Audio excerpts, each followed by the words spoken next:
Guten Tag everyone, my name is Little Luther. On today's episode, we're going to talk about Jesus being eternally begotten of the Father. In the Nicene Creed, we confess that Jesus is eternally begotten of the Father. But what does it mean to say that Jesus is eternally begotten? See, the Bible tells us that Jesus is the only begotten Son of God. But when does this begetting take place? The answer is in eternity, outside of time and in all time.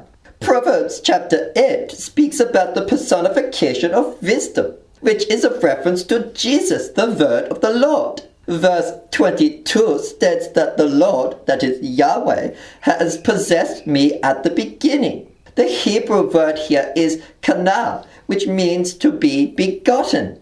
It is the same word used by Eve in Genesis chapter 4 verse 1 after she has given birth to Cain. Verse 32 then adds, He established me from everlasting. The Hebrew word here is nakak, which literally means to pour out. Thus Jesus is poured out of the Father from everlasting. Jesus is begotten of the Father, poured out of the Father from eternity. As the Athanasian Creed says, Jesus is begotten from the substance of the Father before all time, and born from the substance of his mother in time. Being begotten of God is not an event close to time like the birth of Jesus by the Blessed Virgin Mary. It is not an event, but a way of being. Jesus is eternally coming from the Father. In this sense, begotten is not to be seen as a synonym with born, but refers to the cause of one's being.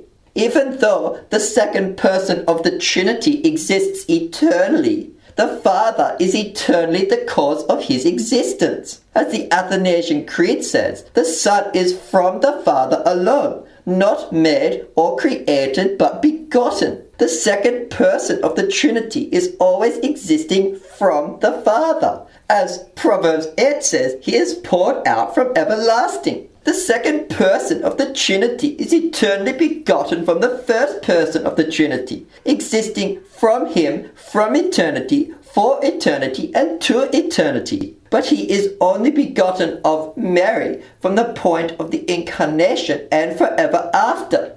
So what it means to say that Jesus is eternally begotten of the Father means that His existence and His essence and His substance comes from the Father from eternity and for eternity.